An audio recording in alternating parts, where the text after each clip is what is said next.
Hello, chart watchers, and welcome to this Tuesday, December 4th Market Watchers live show with your hosts, Tom Bowley and Erin Swenlin. For those of you joining us for the first time today, welcome to the show. And for our regulars, welcome back.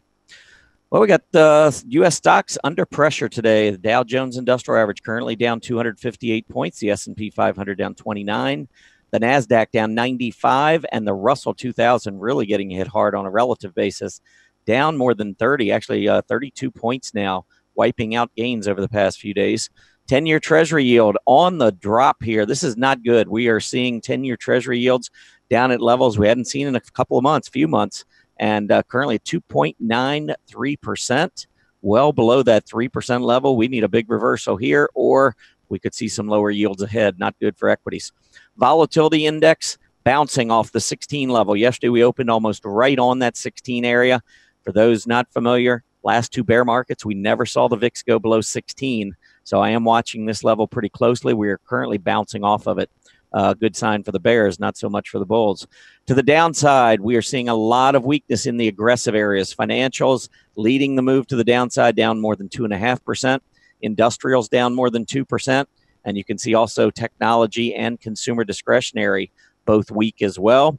As far as S&P 500 stocks go, we got one here showing a big rise, AutoZone, while another Dollar General is moving lower. They both reported earnings. And as you can see, the market likes one, not so much the other. We'll talk about those in a few minutes. Okay, Erin, it is Tuesday. We're into December, and I guess we should mention that kind of an unusual event, but tomorrow the stock market is closed in honor of George Bush, our 41st president, passing over the weekend. But we will be here. We are going to have a show tomorrow. So I think we've got Gaddis Rose coming in. We'll go over the schedule in a minute. But how are you doing, Erin?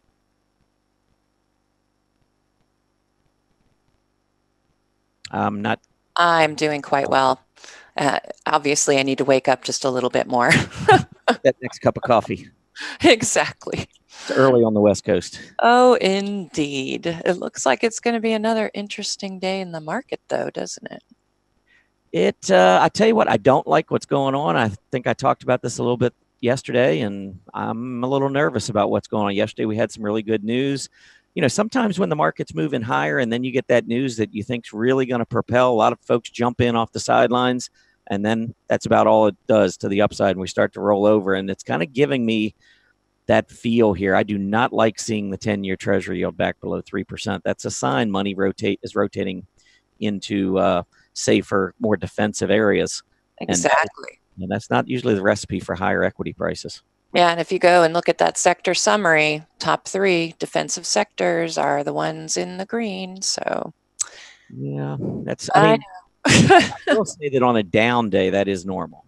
Well, I guess that's true. I'll give you that. Hit. But we have seen rotation in the market the past couple months. It hasn't been good. Right. Agreed. All right. I know we've got a lot to do today. Let's go ahead and get started. Gaddis Rose, like Tom said, even though the market will be closed, he'll be in as our guest, and we'll have a couple of other little special features for you. Bruce Fraser will join us on Thursday. Of course, Mary Ellen comes back to co-host with What's Hot, What's Not. And then we're going to have Greg Morris next week. I'm very much looking forward to him. He's always fun to talk to. But today, what are we going to do? We're going to start off. I'm going to do the DecisionPoint monthly review.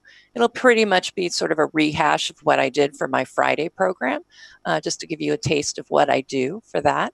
10 and 10 to 1. The first symbol is Activision Blizzard, ATVI.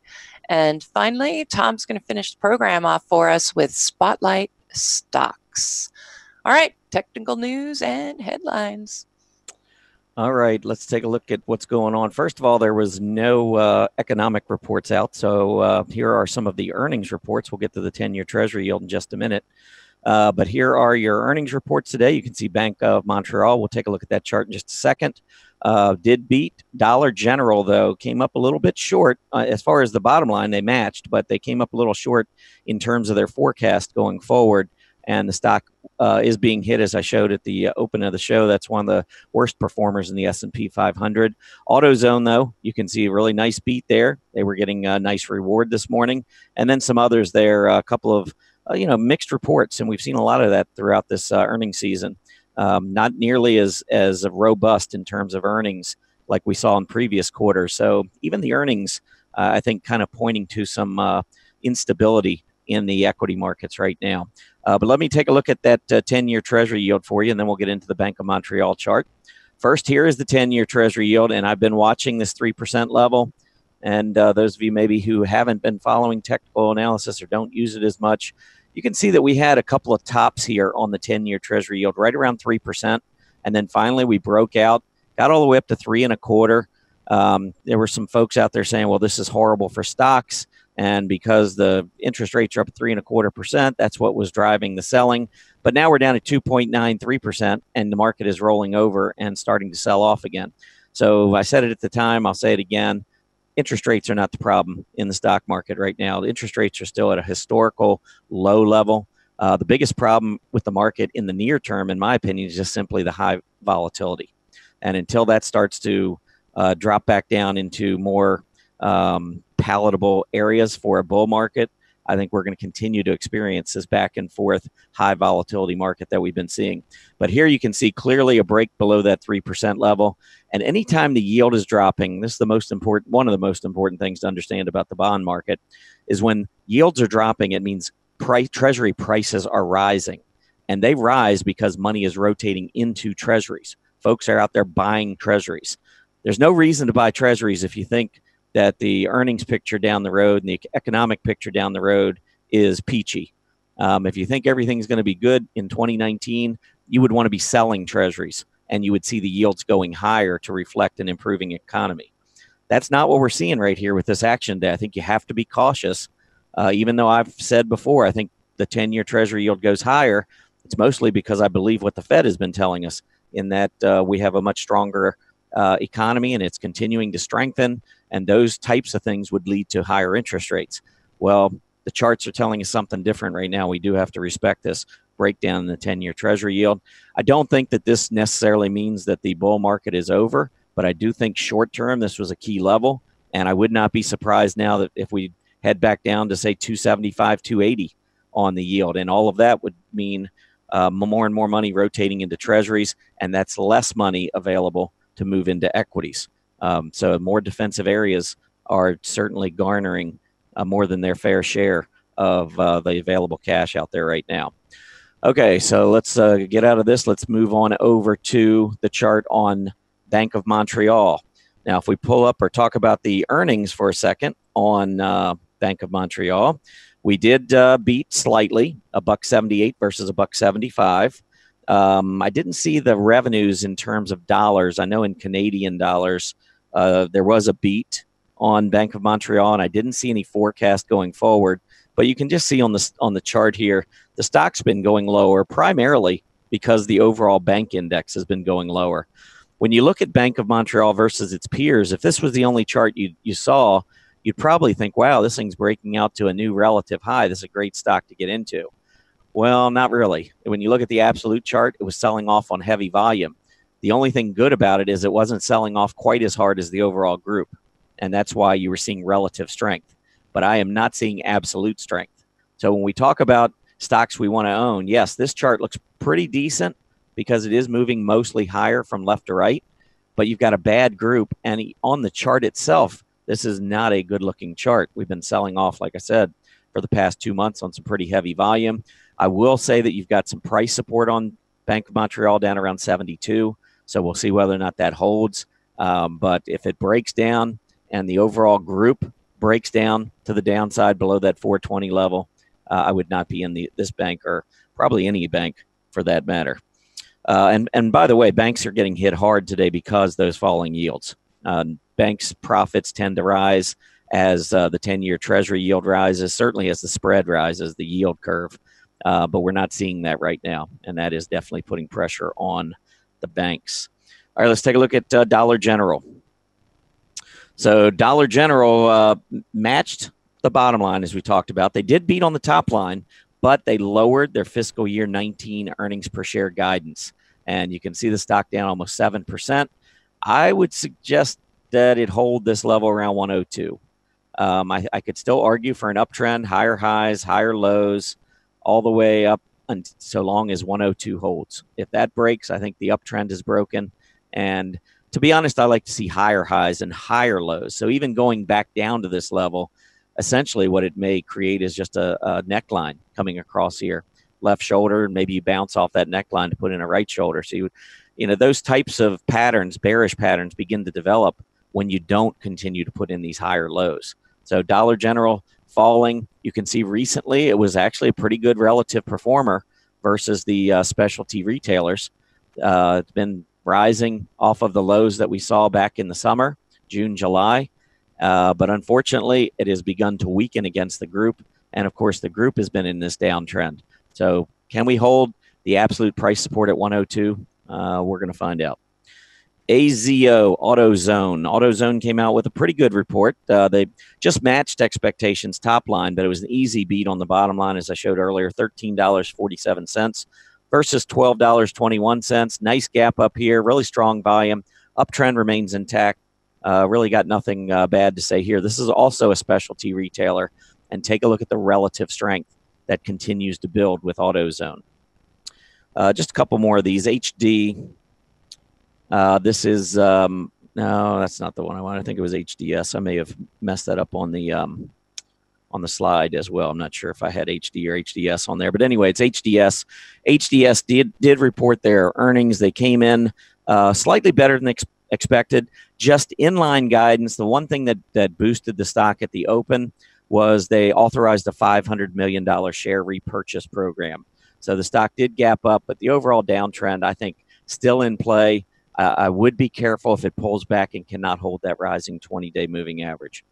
Donaldson Company, DCI, getting a really negative reaction. It opened pretty close to where it closed yesterday. And I looked at the numbers, and the bottom line missed by a penny, but they did beat on the top line, and they raised their earnings per share guidance by 2 pennies. So not quite sure why all this selling, but we try not to ask ourselves why questions in technical analysis.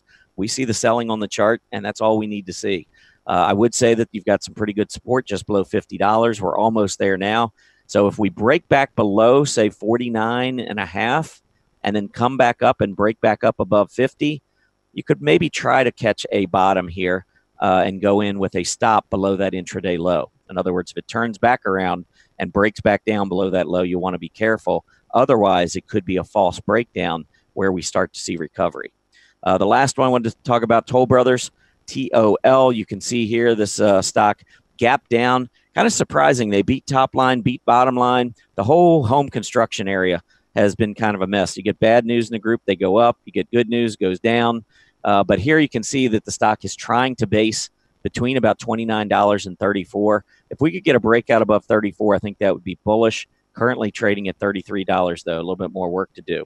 Last thing before we get over into upgrades and downgrades, I just want to go over a couple quick charts on the major indices.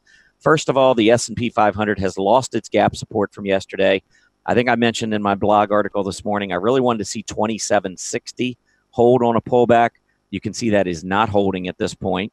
If we pull up the Dow Jones, you're going to see a trend line connecting yesterday's high with the 2 previous highs, and we are faltering. And we go into the NASDAQ and lost gap support there as well. Also, gap support lost on the NASDAQ. 20-day moving average quickly being approached. But here as well, if you connect these last 2 reaction highs with the reaction high we saw yesterday, we've got a trend line here on the NASDAQ. And if we go into an hourly chart on the NASDAQ, you will see that not only are we losing gap support, but we're losing the 20-hour EMA. For an uptrend, normally that would be a good spot where we'd see a bounce. Unless we get a reversal in the next, this hour, and put in a long tail below that 20, I think probably yesterday's high was going to be another short-term top, and we'll just kind of have to brace and see what happens the rest of the week, but I don't like the action so far today. All right, Erin, upgrades, downgrades, what do you got for us? All right, let's get started. A couple of interesting ones, but there always are. All right, let's go ahead. We'll start with the upgrades right now. So our first one is Avery Dennison, AVY. KeyBank upgraded it from a sector weight to an overweight. And I've marked a couple of interesting levels here.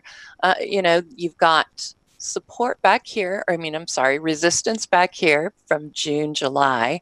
Price it tested it yesterday, failed, and is moving lower. Right now it is sitting at its intraday low, which is right there near those tops, those short-term tops we had back here late November. So I see the PMO, it is still rising. The buy signal came out of oversold territory, which I do like, but I'm starting to see just a little deceleration today on that PMO. But overall, I think the upgrade, I'd like to see it break out, obviously, above that resistance level. And more importantly, I think, hold on to this support level, that short-term support. Next one up, Sherwin-Williams was upgraded by Deutsche Bank from a hold to a buy. And I was looking at this chart as well as far as the upgrade goes. I have a little bit of concern about this one on the upgrade, and that would be because like we saw in Avery Dennison and looking in the thumbnail, the PMO is starting to turn over. And in the case of Sherwin-Williams, it's starting to turn over under the zero line, having a difficulty getting above it.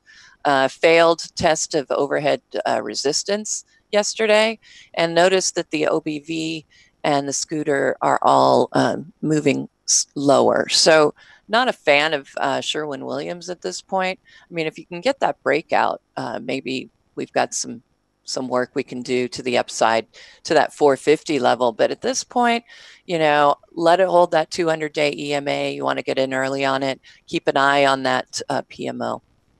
All right, a couple of other big name upgrades that I'm not going to show you. Canadian Natural Resources, CNQ was upgraded. First Solar, Keurig Dr. Pepper, KDP was upgraded, and Waste Management, WM, was also upgraded today. Let's move on to the downgrades. First one, Fastenal Longbow downgraded it from a buy to a neutral. And I can see the chart being a bit of a problem here because you do have, again, the PMO starting to turn over.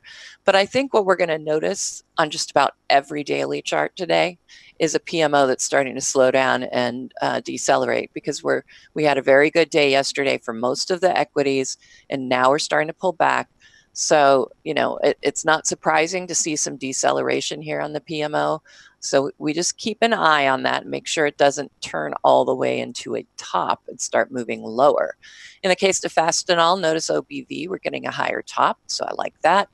We're sticking around here in that hot zone and have been through, mid-November on. But we did fail at this overhead resistance level yesterday. Again, though, we had really interesting trading yesterday, and that many of the stocks were doing the same sort of thing. And today, failed tests, so it's moving back down. Probably want to watch the 20-day EMA. It hasn't gotten down to touch it yet, but it's getting close. Intel was downgraded.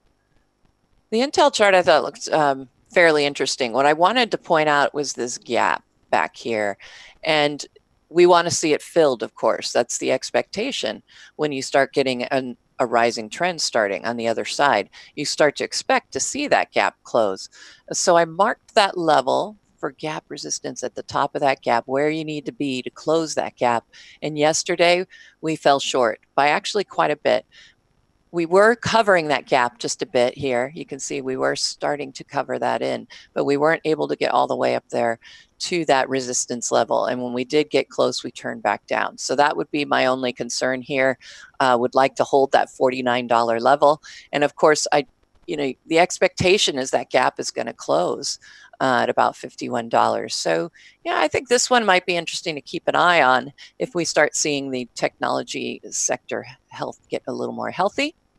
Finally, I'm going to end with a Tesaro. They were downgraded today by, 5 different companies. Now, there is a little bit of a story here behind it, because they are at this point being investigated by a law firm about security laws if they breached any fiduciary duties during the GlaxoSmith buyout. So we're going to have to see what happens here. It did hold on after gapping up to that crazy level, but that's about where I think Glaxo was talking about buying. It was at that $75 level. So anyway, I just thought that was interesting because I saw the downgrade and that giant gap up. So wanted to let you know about that. Other downgrades I didn't cover. Apple was actually downgraded today. Invesco IVZ was downgraded, and Warner Enterprises was downgraded, WERN.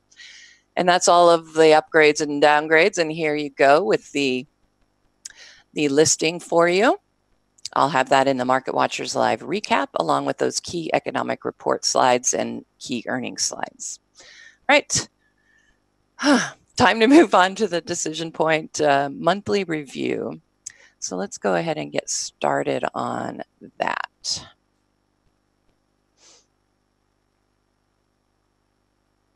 Okay. Now I want to do it this way. All right, so I don't know that everybody knows, but Fridays now I have a DecisionPoint show. And basically what I'm planning on doing with it, let's get this playing properly. Oh, it's fine hiding somewhere else. No worries. I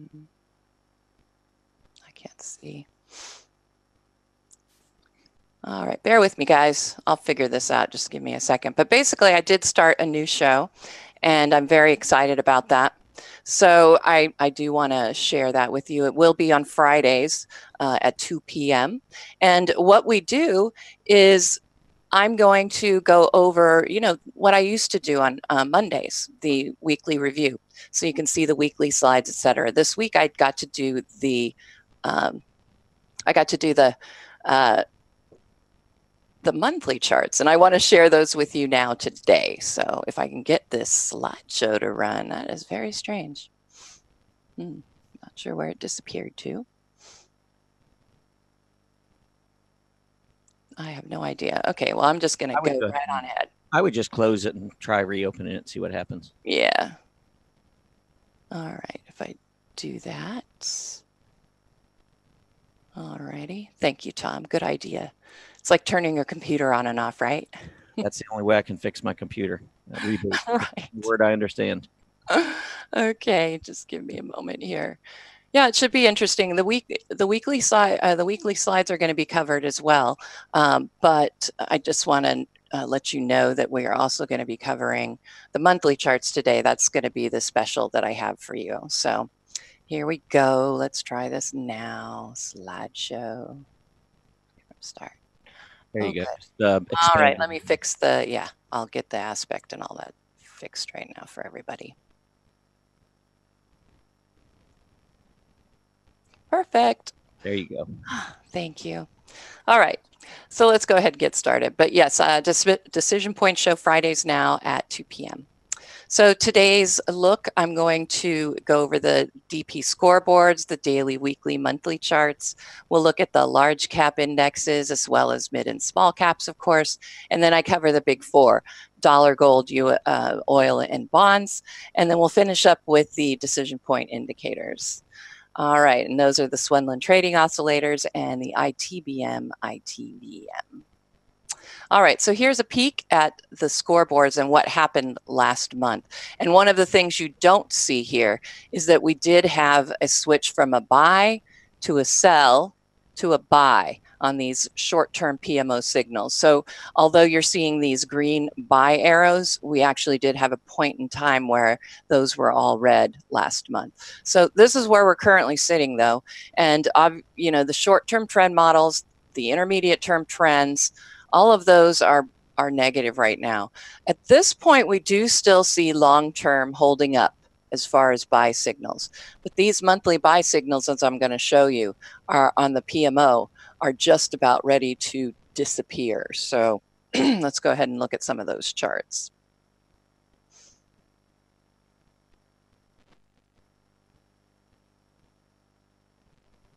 All righty. Okay. Okay, here we go. So this is the Dow. We're going to start with the Dow, like I said, and we'll just move on through the daily, weekly, monthly. So one of the things we've been all watching, and Mark Chaikin talked about last week, were double bottoms. And you can see the double bottoms on many, many, many of these index charts. And while I see that it's forming, of course, it isn't actually a double bottom until it crosses above the confirmation line, confirming that it is, but it was heading up there nicely yesterday. I was starting to question a little bit as to whether we were going to get that pullback or if we were going to, be able to get to that resistance level. Right now, we failed to get to that resistance level, but we're holding the 50-day EMA right now. So I think that is somewhat positive. Excuse me. PMO buy signal is intact as well on the weekly chart. We're going to look at PMO sell signal in the intermediate term. Rising bottoms trend line has not been compromised yet on the Dow Jones, but the weekly PMO sell signal is a problem because typically when these come in, as you can see, what follows is either downside action or maybe crossways, consolidation because of, the health of the market. This was a little bit of an anomaly, I would say, back here, but we did see, some sideways movement, between, in that second quarter there. So, I think these signals are pretty accurate. And so that's why I usually start talking about being cautious. The Dow Industrial Monthly chart, you can see that we breached that shorter term or intermediate term rising bottoms trend line. So that has been breached. But you can see at this point, if you look in the thumbnail, and we do have the benefit of being able to forward see from when I did this, from when I did my report on Friday. So we get to see a little bit of what's going on. But it's holding that 6-month EMA, which is positive. This is the big problem, though. We have a PMO sell signal that is on tap for the end of next month. If we don't change our ways here, the Dow and the indexes can't turn themselves around, we're going to start seeing those PMO sell signals on the monthly charts. So something to keep track of. This is the NASDAQ 100, and again, somewhat of a double bottom situation here. It's a little bit different because you can see the close, the lowest close is way up here. The lowest close over here is way down here. So that, it's still a double bottom. I think you could still make a case for that. But we do need to see it confirm that that's the pattern and get a breakout above that high we had in November. Not working. We did gap up yesterday, but we've already closed that gap and are heading down to test the 20-day EMA. I like the volume pattern here. I like the PMO buy signal here on the NASDAQ 100, but the rest of it just is showing weakness. It's a tension flag for us here. I mean, look right here. We've got, this is the weekly chart for the NASDAQ 100. We have breached this shorter term rising bottoms trend line. We've held that 6,500 level though, and that's very positive. So, one of the things I can see on this chart that could end up being a little bit interesting is maybe a possible longer term head and shoulders here forming on the NASDAQ 100. But we're way, way, way away from that, talking whether that is truly that pattern, but you do have what could be considered a left shoulder and a head. We've got the PMO sell signal. It's already been here for a while on the monthly chart. All righty, here we go. PMO is ready for a sell signal on the monthly chart for the NASDAQ 100. I don't believe that one triggered this month. We have a rising wedge on the monthly chart. Rising wedges are bearish. The expectation is a breakdown. We've been in a rising trend channel here, so there's no reason to expect that we might not test, that we would. There's no reason to think that we won't test the bottom of this rising trend channel. And with that, with that pattern and the possible breakdown now of that shorter term rising bottoms line, I certainly could see that. And then, like I said, we have a PMO sell signal right now. All right, OEX, we're going to just move through these because the rest look very similar. Again, possible double bottom, failure to cross the confirmation line. Yes, we're on a PMO buy signal, and volume does look pretty good on the daily chart for the OEX. but things aren't as rosy when you get into the intermediate and longer terms. We are holding this particular rising bottoms trend line, but we have a PMO sell signal. You can see a failure again to get above this area of overhead resistance. So I'm going to be keeping an eye on that, of course. Monthly chart for the OEX, rising wedge, bearish rising wedge. We got the PMO sell signal on the monthly chart last month. Bad, just doesn't look good out there. And of course the S&P, which everybody is breathlessly waiting for. Also what I see is a possible double bottom. And like I said, I know Mark Chaikin talked about that. We're getting up there.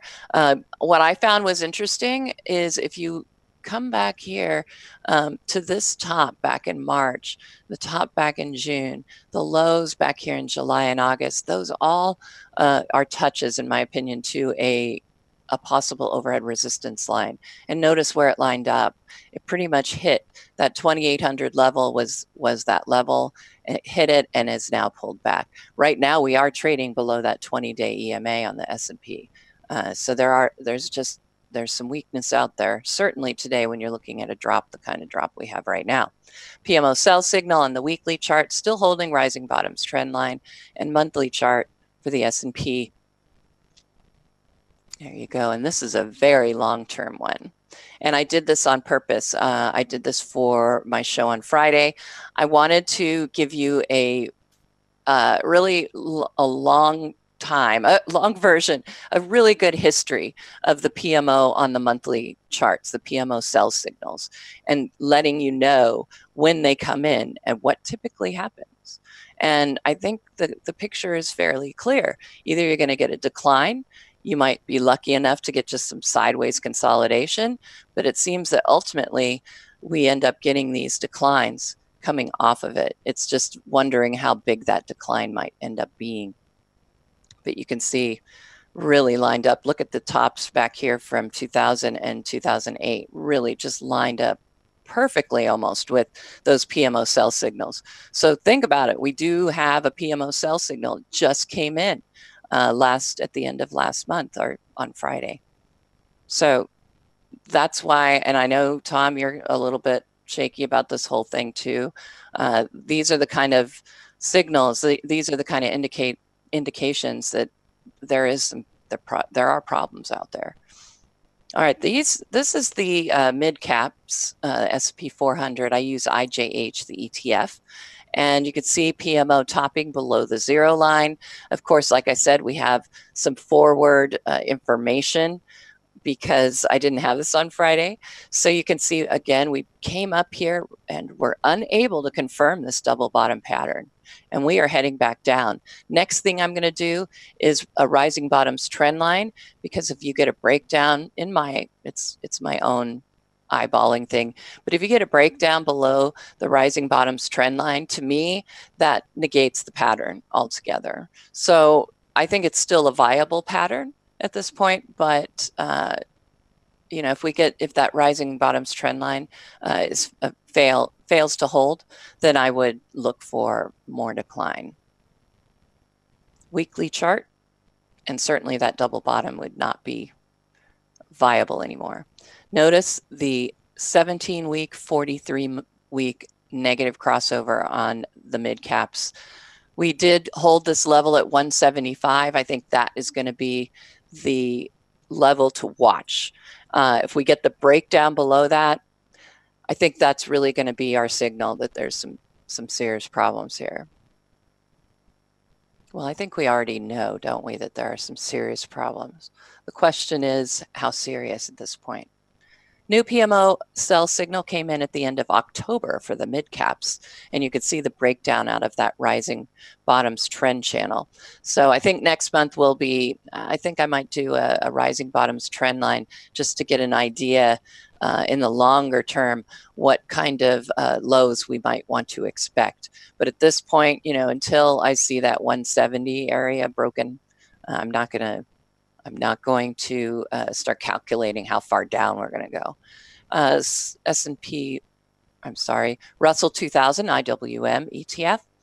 Again, failing double bottom. Yesterday we had we weren't able to even get up above the 20-day EMA for the Russell 2000.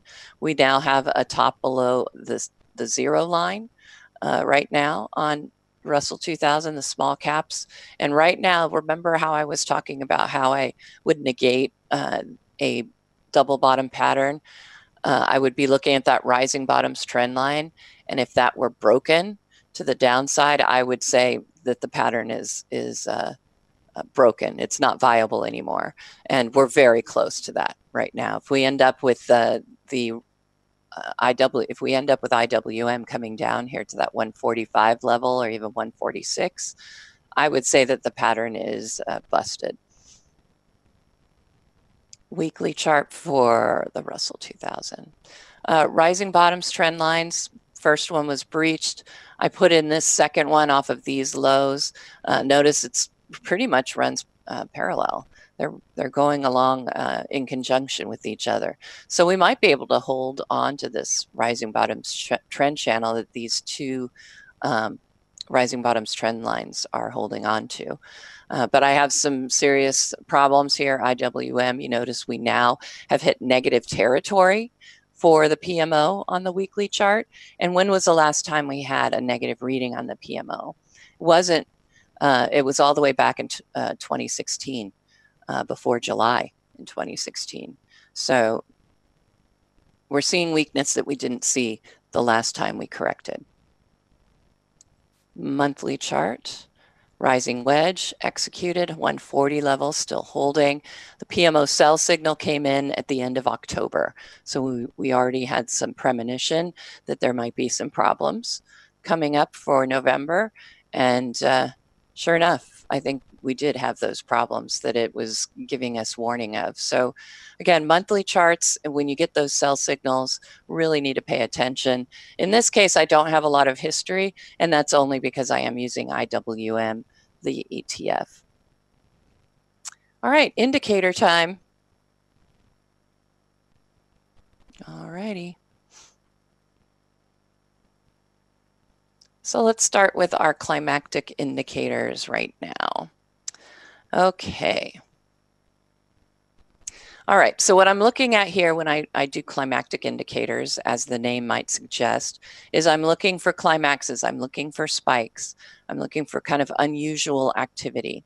And last week, when I talked about the climactic indicators and I looked at sentiment yesterday, I talked about how we were seeing this penetration of the upper Bollinger Band on my VIX in inverted scale. That's an overbought reading to me. When you get really low readings in the short term for the VIX, that becomes contrarian sentiment. So everybody was starting to get a little more excited, complacent. We had that great rally yesterday, and we just barely punctured the upper Bollinger Band.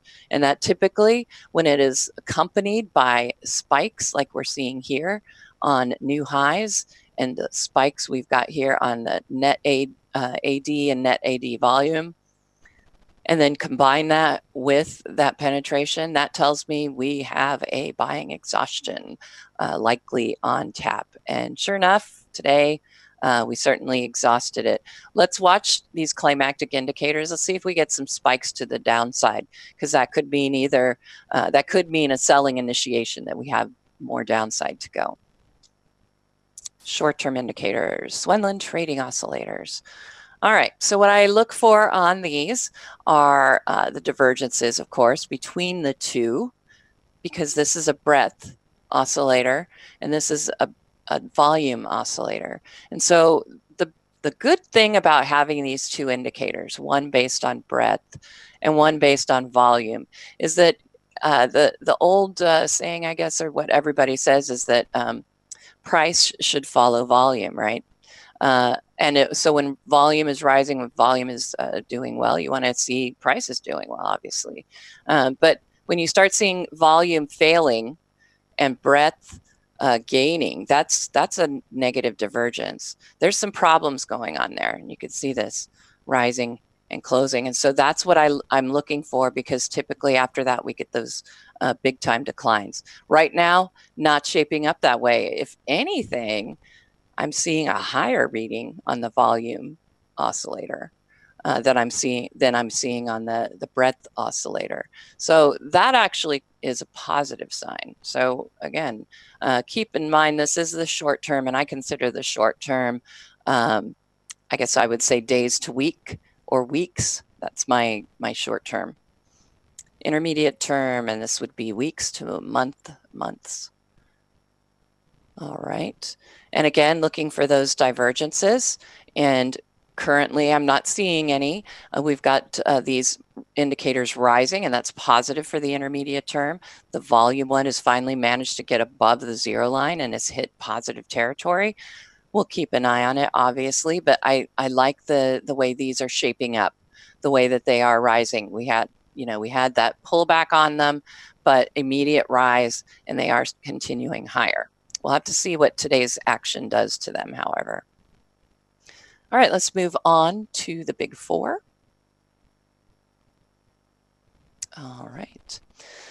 Here we go. So obviously I need to kind of update this chart, because when I had the rising bottoms trend line for this rising bottoms channel, or I'm sorry, this rising trend channel, I didn't draw it high enough. So we are seeing a penetration of we see a small breakdown from that rising trend channel, but I'm not too worried about that just yet. I think there's still ways to, you can still manipulate this just a little bit and still have a viable rising trend channel. So I am still bullish on the dollar. The issue I do have with the dollar are these declining PMO tops, and the fact that it is it's on a sell signal and the PMO is starting to move lower.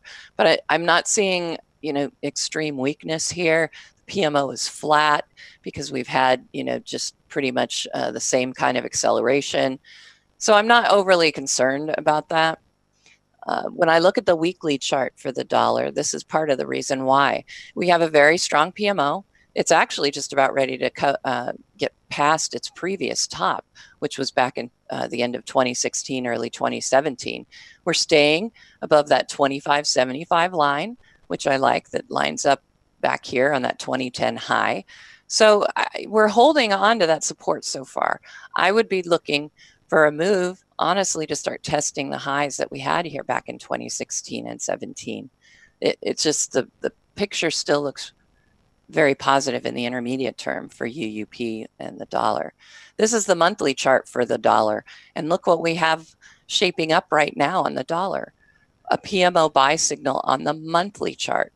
And just like the sell signals can be very important on these charts, the buy signals can be every bit as important to give us some idea of when we're going to start a rising trend. So keep an eye on the buy signal. We need to see that it stays intact. You can see a couple of fake outs in here. We just didn't get the kind of action we wanted off of those buy signals. But this one, so I want to watch this. Came in with the PMO turning up above the 0 line. I think that the dollar still looks good in pretty much all 3 time frames. Gold's kind of another story. Gold has been not behaving like I would expect it to behave. It's been misbehaving. And you've got the fact that we've had such a difficult market right now. Typically, you see a lot of money go into the metals. I will do that on when I'm thinking the market's looking soft. That's a place that I will add a little bit of some action, but I haven't done that because despite the market being soft, I haven't seen the kind of action out of gold that I'd like. And we have this the declining tops on the PMO. Right now we do have a buy signal, that this is of course on yesterday's action, a nice pop to the upside, but we're still looking at a bearish confirmation here as far as the PMO. Notice that we are a little bit decoupled here from the dollar, meaning they can actually travel together if they want to, if gold would like to. And, so that is a possibility in the intermediate term, but it just hasn't materialized for gold. See a little bit of a rise here in the gold discount rates. I think that's a little bit interesting there. It means people are a little more bearish gold. All right, so the weekly chart looks pretty good for gold, though, doesn't it? We have a PMO buy signal. Discount rates have been increasing. We got a little bit of a pullback on those.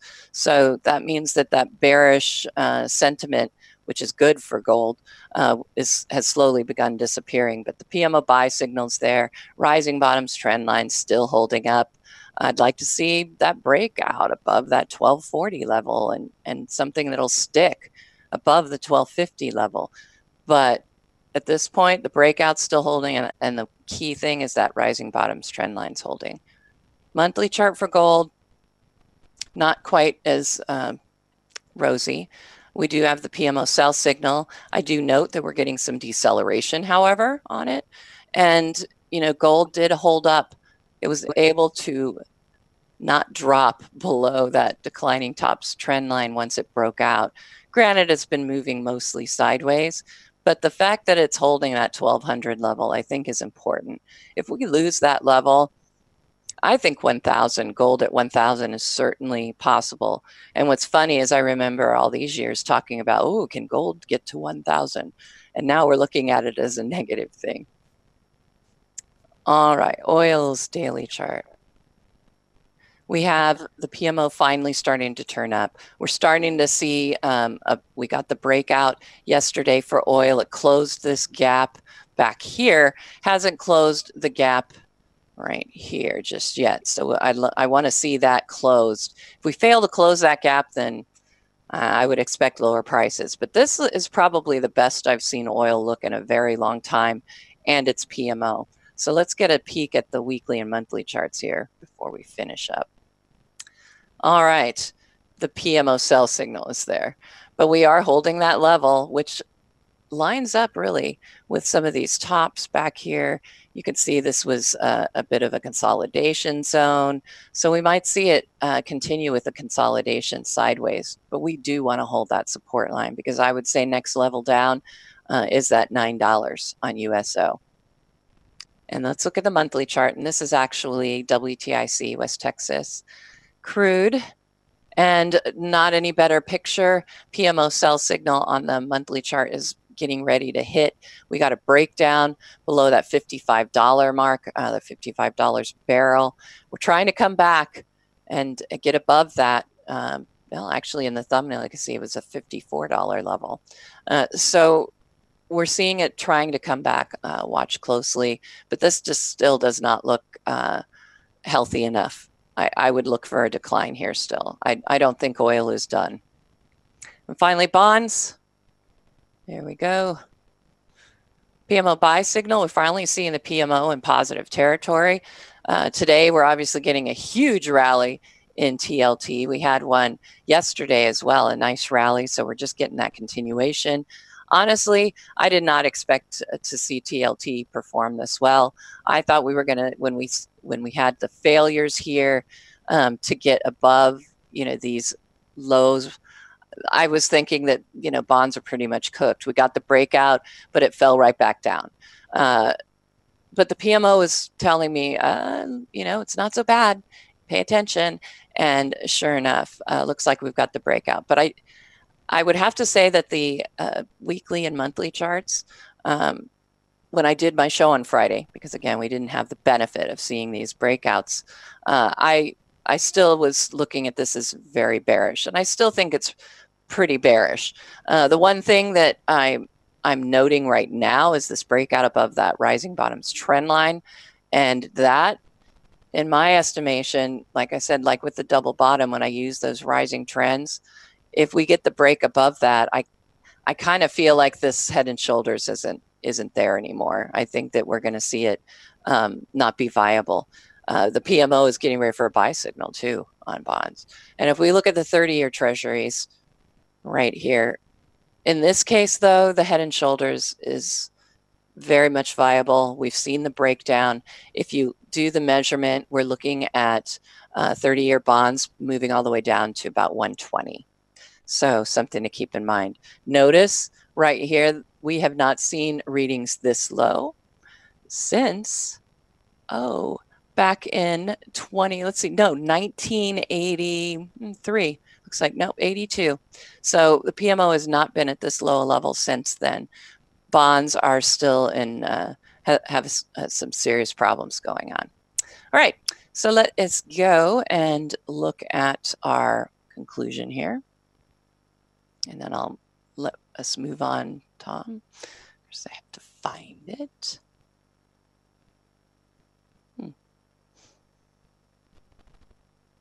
Ah, here we go. Okay, I think I can find it this way. Here we are. Okay. Monthly report summary. So when you look at the large caps, you know, the Dow avoided that sell signal, but everybody else got it on the monthly chart. Those double bottom formations, I think they're not as viable as they were. And those long-term PMO signals, that's a problem. Mid caps, same setup, but we're getting that breakdown from its long-term trend channel. And small caps, you know, we've got a rising wedge. It executed, meaning it fell lower in the long term. Short-term indicators rising, but reaching overbought extremes. And the good news is, and I haven't written it on there, is that we did see the volume indicator move higher on those short-term indicators. Intermediate term, we've got them turned up. They've gotten their buy signals, so they're bullish. As far as the dollar goes, rising trend channel, nearing that PMO buy signal on the monthly chart. Dollar still looks very bullish. Gold, on the other hand, we got a bearish confirmation on the daily chart, and we also saw it decoupling from the dollar. And that, like I said, could be good news. If you're bullish the dollar, that means gold could rise even though the dollar is rising, just because it has started to move not so much in concert with the dollar. And it's holding long-term support. So there is some good news out there as far as gold goes. All right, well, that pretty much completes it. Sorry about all those little technical difficulties. This is pretty much a taste of what I do on Fridays. It'll be very similar to this. Usually it'll just be a weekly wrap up, but last Friday, the month end closed. So we did monthly. I'll be having my dad on occasionally, and we'll look at and learn about a lot of the other DP indicators. So tune in 2 p.m. Fridays for that. 2 p.m. Pacific, 5 p.m. Eastern. All right. Are you ready for 10 and 10? Yes, I suppose so. I haven't, obviously, I haven't been able to collect any. Let me see here I'll just go through the chat room and see what's there and look at some of those popular symbols, because that will be easiest. But yeah, let's go ahead and start with that first symbol. All right, ATVI, this is Activision Blizzard. You can see, first of all, the current action. Let me just update this, make sure I have the most recent action, which I do. Okay, currently it is up 1.85%, but this comes on the heels of 2 days of selling on increasing volume. So the stock just a few days ago, 52.5. So you might look at it just today and say, well, it's bucking the trend of the selling, but really it was pretty oversold because of the selling we saw the last 2 days while the market was rising. Now, I did mark a positive divergence on here, and I wanted to explain this for a second for those of you maybe who are unfamiliar with candlestick charts, because when you first look at this, you think, well, maybe we don't have a positive divergence because the price action is about the same as it was a couple of weeks ago. Yes, the PPOs moved up. Well, the big problem here is that sometimes candlesticks, if you're not familiar with them and you're not familiar with their construction, they can give you some signals that might appear to be not so great. So I'm going to go ahead and just do a line chart, and we're going to update this. We'll go back to that other in just a second. But here, do you see with the annotations now how you've got lower closes and higher prices? The PPO is based on closing prices. So if you try to draw lines based on intraday lows, you're kind of comparing apples and oranges, because this PPO is always based on closing price. Has nothing to do with your intraday highs or lows or whatever. It's always based on the close. So line chart, I think, is the best chart to use to actually see a positive or a negative divergence.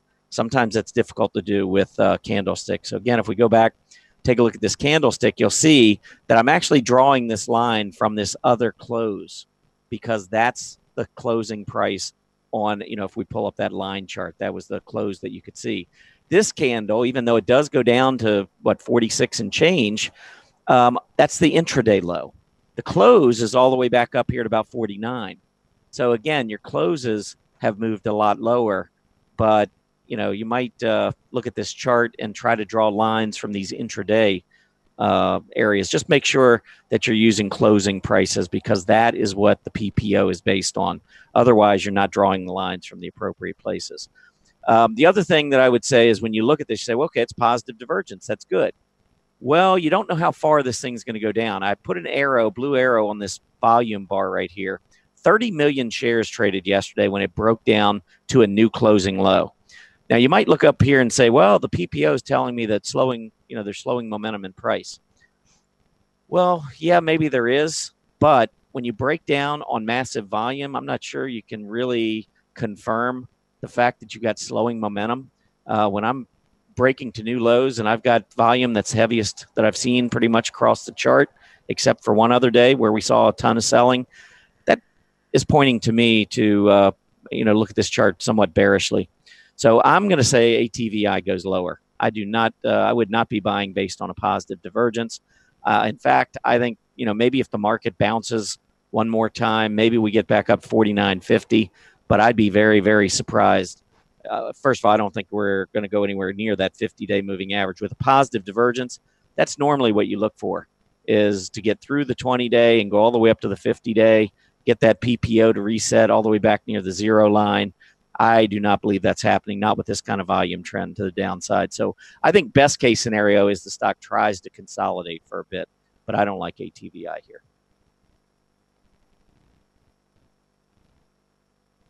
You have another one, Erin?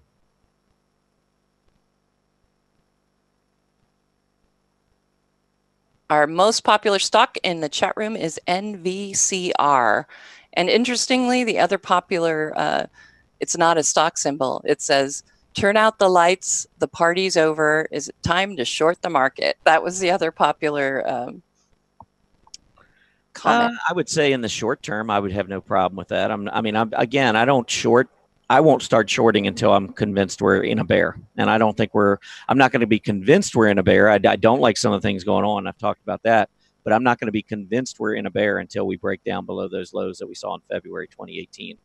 And I got to tell you that the way I'm looking at the market right now is very similar to the way I looked at it back in January 2016. I thought for sure we were going to break down. It was just a matter of time getting that breakdown below the 2014 low, and it never happened. And then we ended up shooting back higher. So again, price and volume to me is the most significant thing on the chart.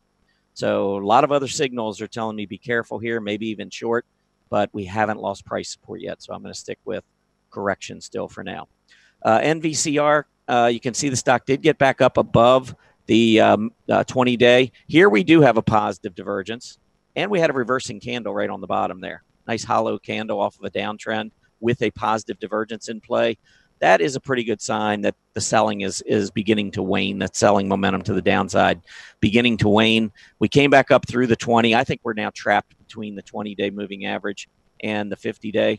So I would simply be looking at this as maybe some support down here on the 20, and I would continue to look for resistance up near the 50-day. So for now, I think we're in this range. Let's see which way breaks first. My guess is we're probably going to roll back over at some point because of the downtrend, because of the volume trends, which are negative.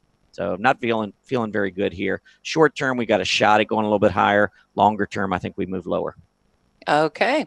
Next one I got up for you, O'Reilly Auto Parts, ORLY. All right. Pretty good action considering what's going on in the market here. I think you got to be pretty impressed with a stock like this, which is in the consumer discretionary space and is holding up pretty well. Off of the uptrend here, you can see we're just sideways consolidating. I think we've established lines in the sand to the downside and to the upside. I would say trading range 335 downside, 360 upside. All right, let's see. Next one I'm going to give you is going to be URI. Yeah, I saw this one was the worst performer in the S&P 500 earlier. I looked for a story. I didn't see one. So I'm not sure what's going on here. But the stock obviously is under a lot of pressure today, down almost 10%. I would just simply say watch this key support level. A lot of selling took place here. I think this is maybe a little bit of a descending triangle. So if we I usually like to use the black for my patterns. But here, I think it's pretty clear that you've got equal lows and then falling highs, lower highs. And so off of this downtrend, I'm seeing a descending triangle. So you're still potentially between about 107 and 120 trading range. But I think off this downtrend, poor volume trends, this bearish pattern in play, I expect we're going to see a breakdown in time on URI. Okay, and this one, consumer staples. I think it's in the cannabis or getting ready to. New age beverages, NBEV.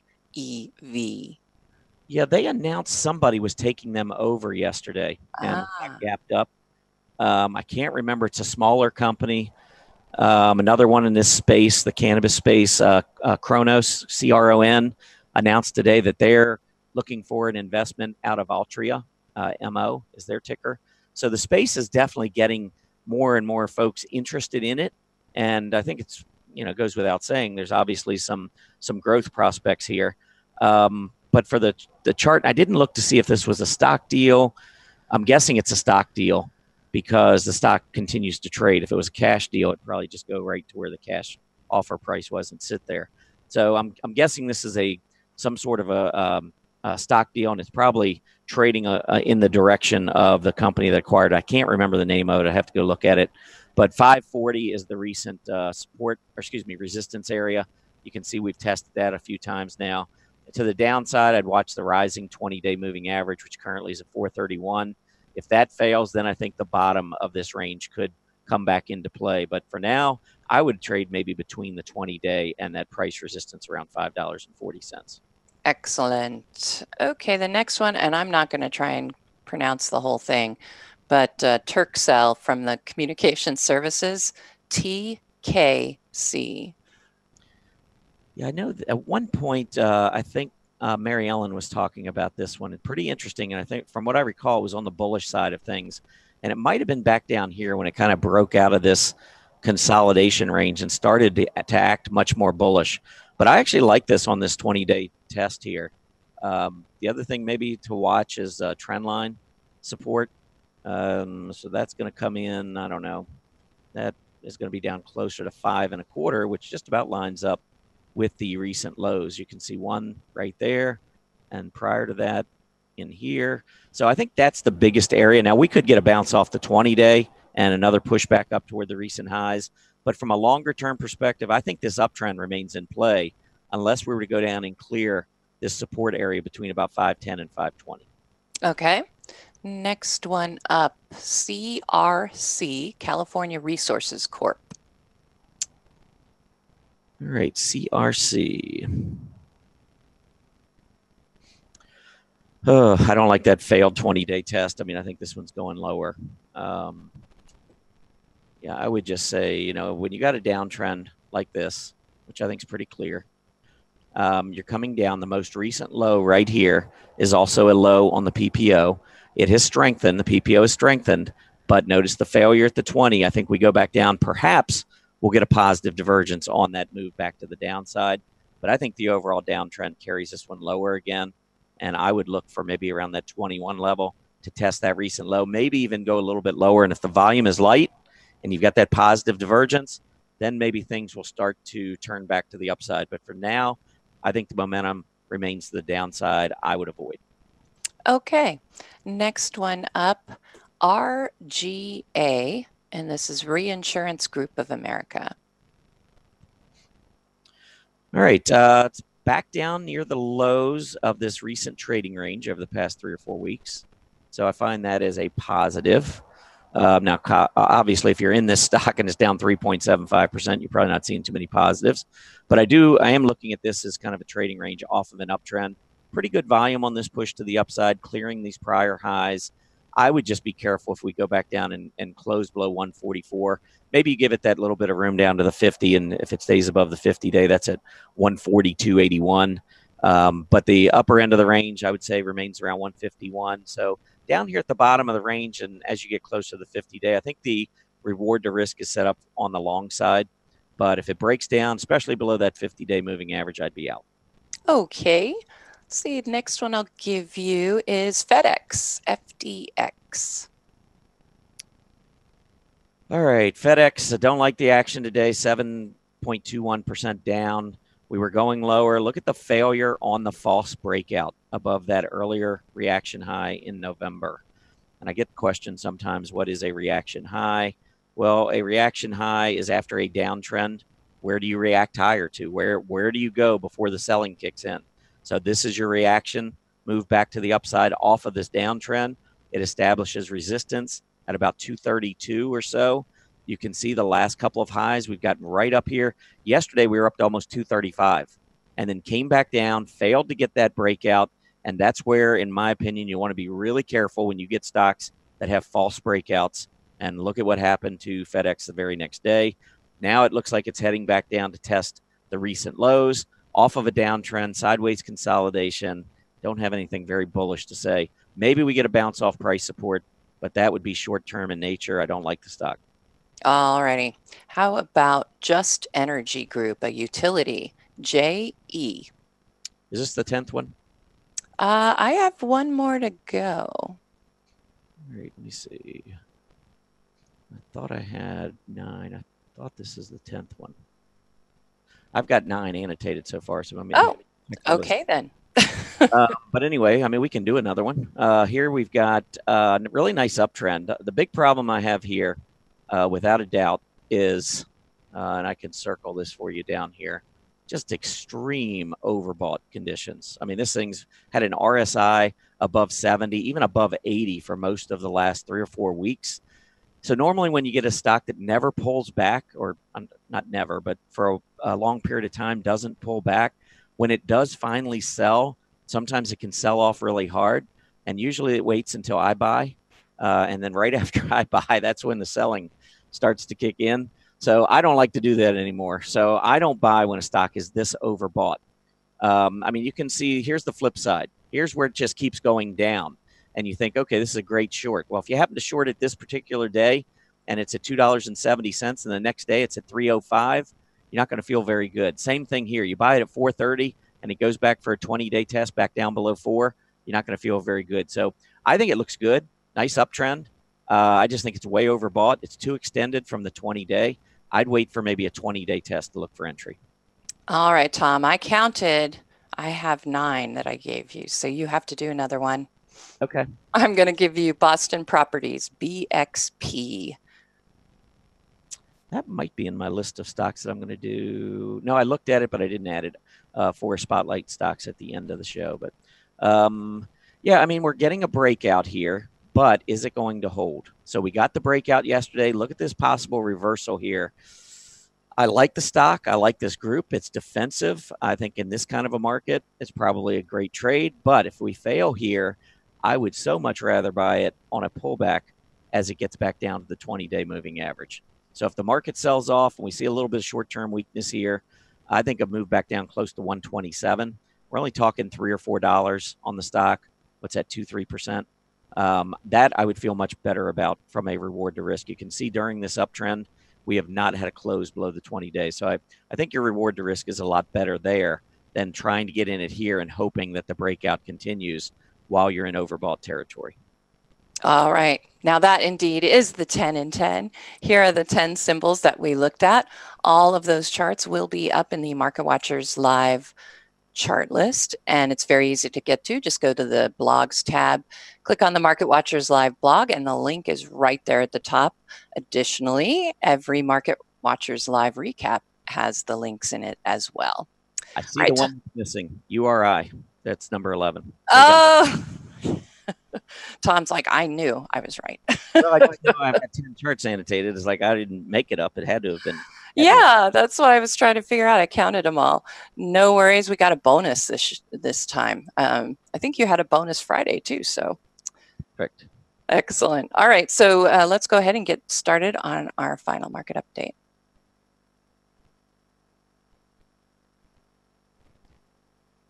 All righty, here we go. Obviously, a little bit different look than we saw yesterday during the market update. You know, we ended up closing the big gaps here from that nice, you know, the big gaps on the rallies yesterday.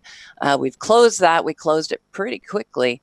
And now we're looking at lows that are, you know, coming out down here to test some of these lows that we haven't seen since Thursday of last week. So have to see if those hold. Not so sure.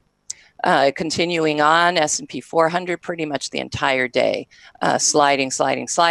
Russell 2000, similar situation. Canadian markets as well. I mean, we're looking at some serious declines right now. Look at the TNX. Like you were saying, the treasury yields we've been watching closely, currently at 2.912%.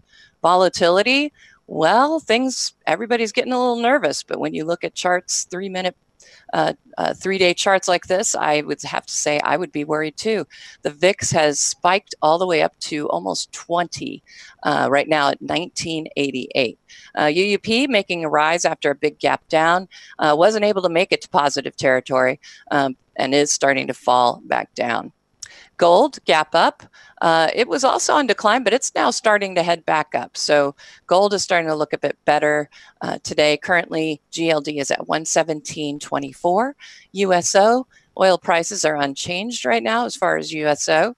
And we can see TLT. Like I said, I was really down on the bonds, but it's hard to argue with big gap up here and a nice move to the upside. That's all I have for our final market update. I'm going to pass it back to you. All right. I've got just one easy, simple chart that I want to show here, and it is the volatility index. And this was the 16 low that we saw back at the beginning of November, and then again yesterday when we had the big gap up. And since then, we have seen a huge move. Today, volatility index is up 21%. That is a pretty darn big move. It tells us that fear remains in the air. And I wrote about this not that long ago. I think it might even been the title of one of my blog articles. But essentially, we were not out of the woods in terms of impulsive selling until we get that volatility index down at least below 16. I mean, I'd like to see it back down 10 or 11, but obviously you got to get below 16 first. But we got down to that support area, and then all of a sudden, impulsive selling. And when I refer to impulsive selling, it's like nobody's buying. It's just, I mean, let me show you one other chart here today. The Russell 2000, which has just been absolutely obliterated. And on a 10-minute, 5-day chart, look at this. There has been no buying. And you showed it on your update, Erin. I mean, the small caps have just continually gone straight down. We finally saw a little bit of a bounce at about, 35 minutes ago. And already we've taken those lows out again today. So anytime you get the volatility rising like this as a short-term trader, I get out of the way. I just move to cash. So I have no positions. I got stopped out of what I had left this morning, and I would be really careful again. The next step is the 20-day moving average, and you can see we've dropped below that on the Russell 2000. The S&P 500 is sitting right on its 20-day. I think the NASDAQ was doing the same thing when I looked earlier. Yeah, it's almost right on the 20. So if you're looking at this as strengthening momentum, well, when you pull back, you should hold the 20-day. We did it 3 days ago. We should hold it here. We didn't hold it on the 20-hour EMA, and now this afternoon we're going to find out whether we hold it on the 20-day. But if we fail to hold there, I would not be at all surprised to see the market make another run for those recent lows, and then we'll see what happens. All right, we are going to move into the final segment of the day, and that is Spotlight Stocks. And so this segment is really just to highlight a couple areas of the market, some individual stocks, really. I'm going to go over a number of individual stocks with you in just 1 second. But before I get into that, I do want to show you the XLP, which is consumer staples. And when you look at this chart, yeah, we're down today. Consumer staples down 0.3%. But the overall chart, we're not far from a breakout. Still in it fairly, in an uptrend. You look at this chart and you say, well, of course we're not in a bear market. Consumer staples look really good. Well, they're defensive. So as I was pointing out earlier in the show, with money rotating into the treasuries, with the yield dropping, same goes for the XLP, XLU, XLRE. These are all areas where traders tend to put their money to be more defensive.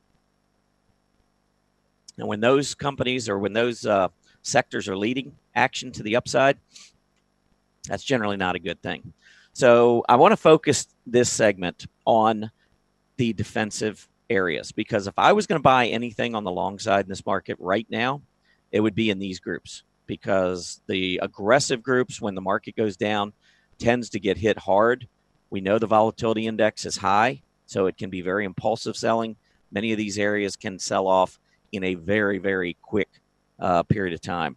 So I'm going to go through individual stocks that when you look at these charts, for the most part, you're not even going to realize that anything's going on today.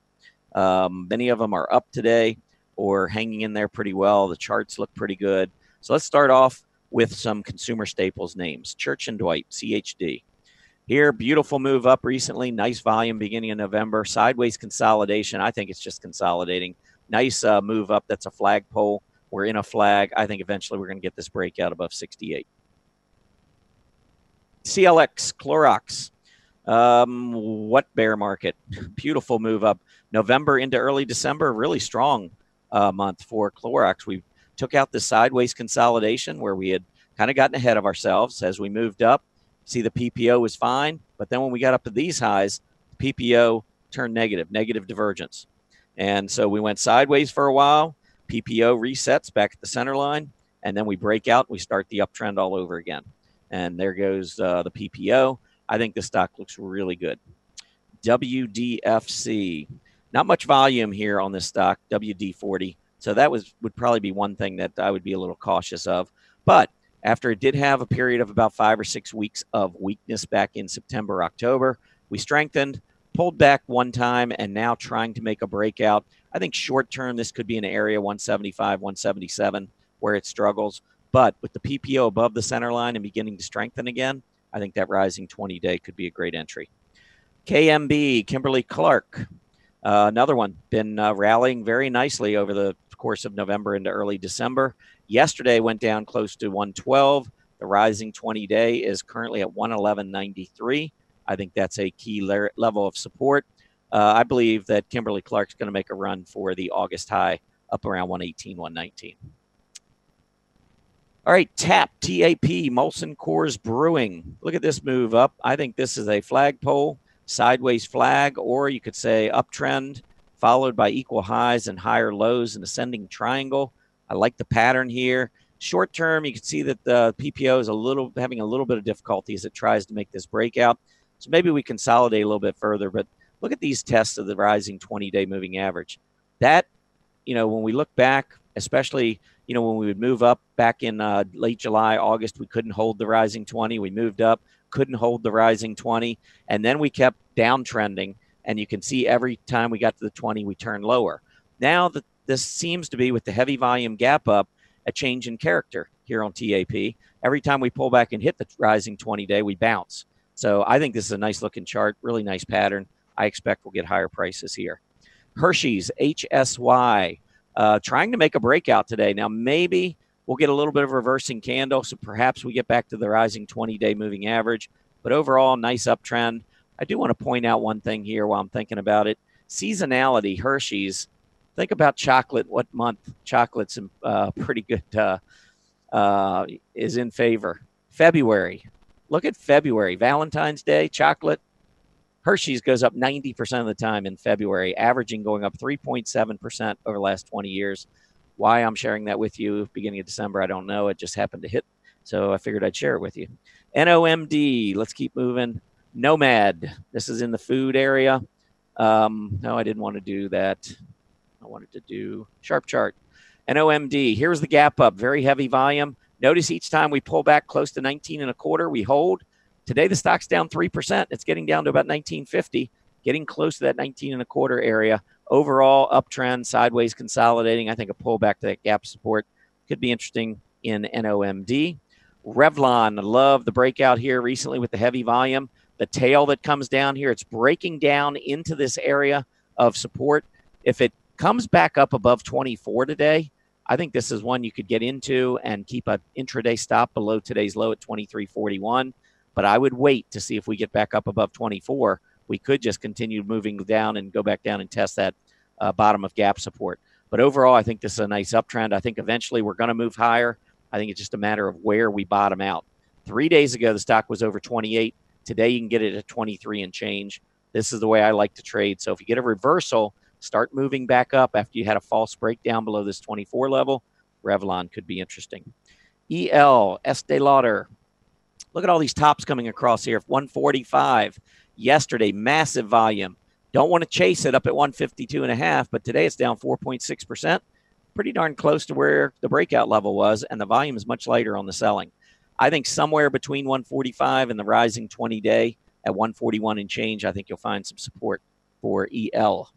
NGVC, Natural Grocers by Vitamin Cottage Company. Here was a big move up, heavy volume. It gapped up, opened a little over 17, got all the way up to 24 and change. Why don't we chase? Because look what happens over the next 2 weeks. It's back down to 17 and change. If you had chased this thing up at 23, 24, you'd be miserable right now. 2 weeks later, you'd think it was the worst stock you ever bought. That's why you wait, see if you can get it back down in the gap support area. It's getting close. NGVC, something to keep an eye on. CVS, of course, we know drug retailer. Nice high set here back in mid-November, 81 bucks. We tested it. Pulling back, I see an uptrend, a cup, and a handle back to the 20-day moving average. So watch 78, 78 and a quarter there. WEC, now we're going to move into energy, or actually utilities. It says WEC Energy Group, but I believe this is a utility. Big breakout here recently. Again, look at this chart. You say, what selling? What bear market? I don't see anything. Nice uptrend. This is a utility. Utilities tend to do very well. They can do well in all markets. Even when in a bull market, utilities can do well, but they tend to outperform when the market is weak, and we are certainly seeing that right now. WEC on a pullback down to around 72, I think would be interesting. AEE, a couple more utilities here. Ameren Corp making a breakout today. If we were to fail, I would treat this as a cup off of an uptrend, maybe a handle back to the 20-day. But if we make the breakout, see if we get a little bit more volume later in the day. PPO starting to rise.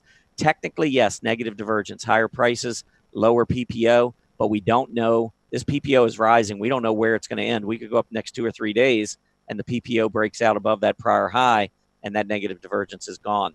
That's why when I see a negative divergence, I prefer seeing a reversing candle with it. This is not a reversing candle. This is a breakout. So we'll see how it finishes. CMS. This may have been one of my setups from this week. Yes, it was. I'm sitting here looking at my setups for Monday. CMS was a setup. Stock's doing really well. Again, it's in this utility space. Nice breakout, continuing move higher. In a market where you're a little nervous, you want to trade the market in case it goes higher, but you want to be a little more defensive. Stock like CMS makes sense. AWK,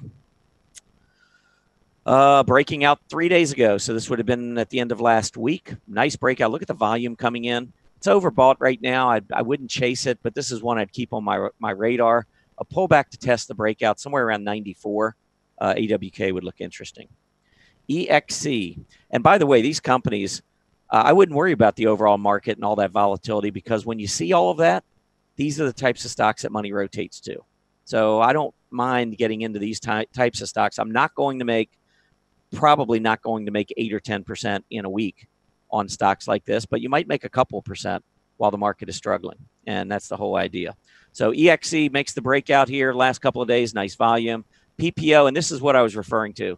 See how we're making the breakout above the prior high? Look at where the PPO was on the breakout 2 days ago.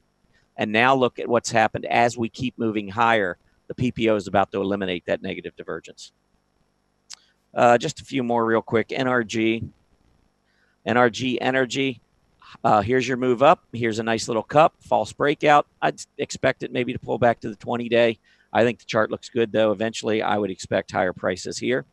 Simon Property Group, this is real estate. SPG, nice uptrend. I see a cup here. Possible pullback to the 20-day would be enticing. And then the last one I have is EXR. This is extra space storage. This one moving up, coming back up. This is another one, negative divergence. See that negative divergence? If you can't see it on this chart, let me pull up a line chart. So if we pull up the line chart, I think clearly 2 days ago, as it was making this breakout, you can see that it was not yet higher. We had a negative divergence, but price kept going higher. And as price kept going higher, now look at the PPO. it's breaking out to a new high. So there is no negative divergence. Look at the volume. That's your other clue. If you look at this and say, whoop, the PPO is lower on this breakout, slowing momentum. Well, look down here at the volume. Again, volume is not saying slowing momentum. You're breaking out to a new multi-month high, and volumes among the highest days that we've seen over the past 6 months. That to me is a sign of bullish momentum, not slowing momentum. All right, let's pull up the summary, and then we'll get into our poll for today, because I actually have a stock that I'm going to go over and take a look at. I'm sure, Erin, you may as well, but those are the stocks we just looked at for Spotlight stocks. And now let's pull up that poll. And, you know, when you think back, Erin, some of the names in the market, you've got, you know, eBay. You don't really hear, even throughout this bull market, you haven't really been hearing much about eBay or Cisco, Intel a little bit, but Intel was weak for a while, Texas Instruments and so forth. So, you know, the list here, I don't know if you had a favorite that if you looked at this list and you knew you had to hold, you're buying today, you had to hold for 1 year, which one would you be most comfortable owning? What did you have a favorite? I actually picked none of the above. I kind of cheated, I guess. A lot of folks picked none of the above. Interesting. Yeah, I wasn't thrilled really with any of them as far as growth is concerned next year. I mean, I guess I could see Cisco. I mean, I can see why people picked that, but like I said, I just can't get excited about any of them. All right. Well, that's okay. No, I mean, that's fine. I think that's an honest answer, especially, I mean, you're thinking right now, you've been saying on the show, you think that this is a bear market. Exactly. That's why I'm like, I don't think I'd be buying into that sector. Well, I tell you, I looked at the list and I actually like eBay. And it's the one on the bottom. That is hilarious. I threw that in there because I had a feeling it might be on the bottom. I like Cisco too, though. I'll go with the majority. I do like Cisco. I'm going to pull up a couple charts. So let me pull up just a couple charts here in 1 second. But when you look at the weekly chart on Cisco and you look at the weekly chart on some of these others, I think it's you know, it can you might change your mind. I don't know. Let's take a look at these weekly charts here and see if you have a different opinion. I'll go through them all real quick. Okay. Okay. So first, here's Cisco. So Cisco uptrend, sideways consolidating, hanging above its 50-week moving average, which, with one exception, it closed below the 50-day back in August of 2017. But over the last 3 years, it's traded above its 50-week moving average. So I can agree with Cisco. This has been a great long-term company, trading pretty well. I got no problems there. Momentum looks good too. What's that? Momentum looked good too. Yeah. Texas Instruments. Now, this one I have a problem with. Look at the volume coming in on the selling in September and October, taking out these prior lows from 2018. We go up, we test the 20-period moving average, and we fail. And look, the PPO is barely even budged back to the upside on this strength. And now we're rolling over. I would not want to jump into Texas Instruments if somebody told me I had to hold it for a year right now. Yes. Because if you're right and your dad's right, and this is a start of a bear market, some of these stocks, and I would say Texas Instruments would be one I would not want to see where it's at a year from now. No, totally agree. All right, let's take a look. What else? I had IBM on the list. Yes. All right, here's IBM. Oh my gosh, ugly. Pretty good. Thank you. Yeah, 130, 135, right in this area was pretty good support. Look at what happened. We went right through it on heavy volume. Now we've got that overhead 20-week moving average, 132. No, thank you. This one, I'm going to say no way. Yep. Anyway, we're going to have to move on. I didn't realize I was going so late. I'll show eBay maybe tomorrow sometime. We'll take a look at that chart. Awesome. But there's the upcoming schedule. I do want to thank everybody for joining with us today. We are going to have a show tomorrow, by the way, even though the market's closed. Please remember to complete that survey as you exit. As a quick reminder, Market Watchers Live airs 5 days a week, Mondays through Fridays from noon to 1:30 p.m. Eastern Standard Time. Have a great Tuesday afternoon, everybody, and we'll see you back here tomorrow. Happy trading.